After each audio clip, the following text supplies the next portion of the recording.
क्या राष्ट्रपति पुतिन अगर आर्मेनिया जाएंगे तो उन्हें गिरफ्तार कर लिया जाएगा? आखिर ऐसा क्यों कहा जा रहा है? तो वहीं दूसरी तरफ मालदीव की मदद से भारत में कटौती की, तो अब पाकिस्तान आया है मालदीव की मदद करने के लिए। कितना मदद मालदीव को कर पाएगा पाकिस्तान? जियोपॉलिटिक्स में इस वक्त बहुत कुछ चल रहा है और जानने को आपको बहुत कुछ मिलेगा। ये जो देश देख रहे हैं आर्मेनिया, ये देश इस वक्त बिल्कुल जला भुना हुआ है रूस से। क्यों जला भुना हुआ है? तो आर्मेनिया का कहीं ना कहीं ये मानना है कि उसके हार के पीछे एक बहुत बड़ा कारण है और वो कारण है रूस। क्यों? क्योंकि जब भी आर्मेनिया और अजरबैजान की लड़ाई हुई, यहाँ पर रूस ने साथ नहीं दिया आर्मेनिया का। आपको बता दें, रूस और आर्मेनिया के बीच में ना CSTO साइन था। CSTO का मतलब हो गया कि एक सिक्योरिटी पैक्ट, और इस सिक्योरिटी पैक्ट में था कि अगर आर्मेनिया की जमीन पर हमला होता है तो रूस उसकी मदद करने के लिए आएगा। पर जब अजरबैजान और आर्मेनिया में लड़ाई शुरू हो गई, जंग शुरू हो गई, तो आर्मेनिया की मदद करने के लिए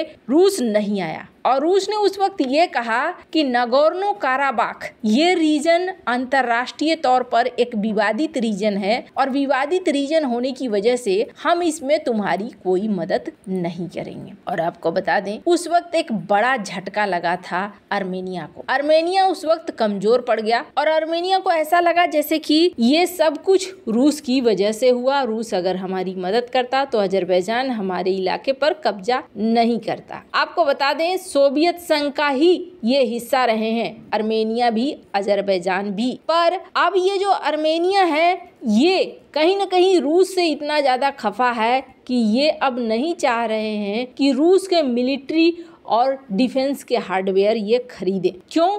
क्योंकि इन्हें ऐसा लगता है कि जब वक्त पड़ेगा तो रूस हमारी कोई मदद नहीं करेगा। और सबसे बड़ी बात क्या है, 95 से 97% तक इनका पूरा हथियार रूस से ही आता था। अब इसी क्रम में ना एक और चीज हो गई है, और ये चीज थोड़ा सा टेंशन वाली बात है। और हुआ क्या है, तो आपको बता दे, हुआ ये है कि आर्मेनिया ने इंटरनेशनल क्रिमिनल कोर्ट को ज्वाइन कर लिया है। अब ये जो कोर्ट इसने ज्वाइन किया है, इस कोर्ट के ज्वाइन करने का मतलब ये हो गया कि पहले से ही पुतिन के खिलाफ अरेस्ट वारंट निकला हुआ है। अगर पुतिन पहुंचते हैं आर्मेनिया तो क्या पुतिन को गिरफ्तार कर लिया जाएगा। अब नियम के अनुसार तो यही है कि अगर इंटरनेशनल क्रिमिनल कोर्ट के आप मेंबर हैं, आपको कोर्ट के आदेशों का पालन करना पड़ेगा। अब सवाल ये उठता है कि आखिरकार ICC की मेंबरशिप क्यों ली आर्मेनिया ने? तो आपको बता दें, आर्मेनिया ने इसलिए भी ले ली क्योंकि ये चारों तरफ से कहीं ना कहीं हताश होता हुआ दिख रहा है। आर्मेनिया ने हाल में एक दिन की लड़ाई लड़ी थी, 24 घंटे की लड़ाई, और वो लड़ाई भी आर्मेनिया हार गया था। तो इस वजह से कहीं ना कहीं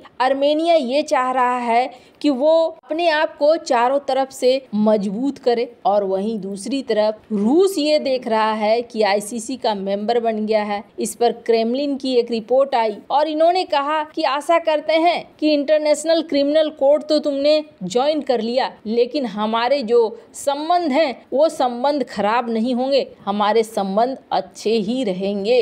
अब देखने वाली बात है कि ICC के अनुसार इन्हें अरेस्ट वारंट जारी किया गया है, और ये अगर आर्मेनिया में उतरते हैं तो आर्मेनिया क्या सचमुच में अरेस्ट करता है पुतिन को? वैसे ऐसा होगा नहीं, पर फिलहाल के लिए अपने फायदे के लिए आर्मेनिया ICC को ज्वाइन कर रहा है। कल की डेट में अजरबैजान के द्वारा अगर कोई वार क्राइम्स होता है तो आर्मेनिया अजरबैजान को कटघरे में खड़ा कर सके। खैर, जहाँ एक तरफ ये सब कुछ हो रहा है, वहीं दूसरी तरफ एक खबर मालदीव को लेकर भी आ रही है। और आपको बता दें, मजेदार बात ये है कि मालदीव की मदद करने के लिए कौन सा देश उतरा है, जानकर आपको थोड़ा आश्चर्य होगा। दरअसल कल एक खबर आई थी, बहुत सारी मीडिया ने इसे कवर भी किया था, जिसमें यह कहा गया था कि भारतीय बजट में 770 करोड़ रुपए मालदीव को दान के तौर पर दिया जा रहा है। आपको बता दें, ये जो दान देने का सिलसिला है ना, मदद करने का सिलसिला आज का नहीं है। 1950-1960 के बीच में ये शुरू हुआ था और ये खास तौर पर भारत के आसपास के जो पड़ोसी हैं उनको मदद के तौर पर दिया जाता है, ताकि रिश्ते अच्छे बने रहें। ये पैसे जो दिए जाते हैं ये लौट कर फिर वापस नहीं आते हैं। तो यहाँ पर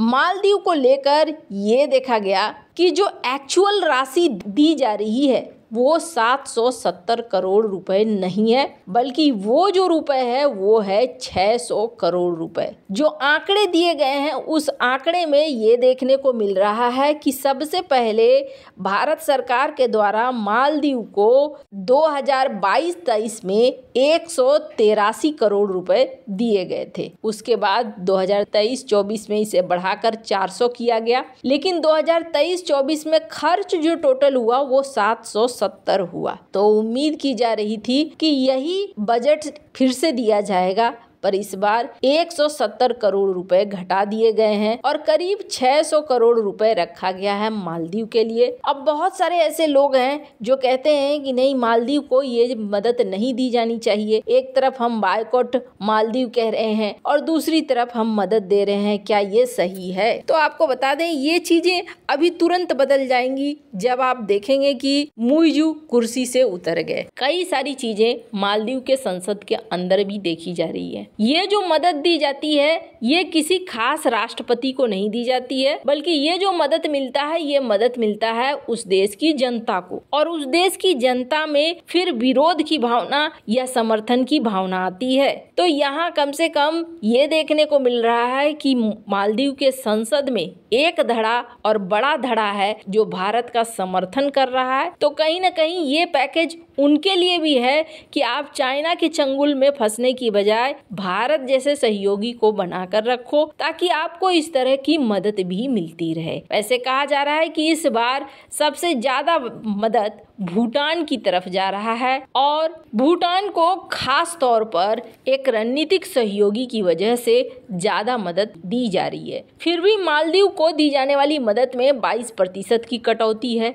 और इस 22% की कटौती को देखकर कौन सा देश कूदा है मालदीव की मदद करने के लिए? तो आपको बता दें, 1 फरवरी को ही पाकिस्तान के केयरटेकर पीएम काकर ने मालदीव के राष्ट्रपति मुइजू से दोनों देशों के रिश्तों पर चर्चा की और कहा कि मालदीव को हम सपोर्ट करते हैं, आपके विकास कार्यों में हम मदद करेंगे। अब मालदीव की मदद पाकिस्तान कितना कर पाएगा वो तो आने वाले समय में पता चलेगा। स्क्रीन पर आप आर्टिकल देख सकते हैं। मालदीव से कहीं ज्यादा अभी मदद की जरूरत अगर किसी देश को है तो वो देश पाकिस्तान है। पाकिस्तान को पहले मदद चाहिए। वैसे आपको बता दें, पाकिस्तान खुद $2 बिलियन के लिए इस वक्त चाइना के आगे पीछे कर रहा है कि कहीं से पैसे मिल जाएं। वैसे आपको क्या लगता है इन सब मामले में? आपकी क्या राय है? कमेंट कर जरूर बताएं। जल्द मिलते हैं अगले वीडियो में नई खबर के साथ।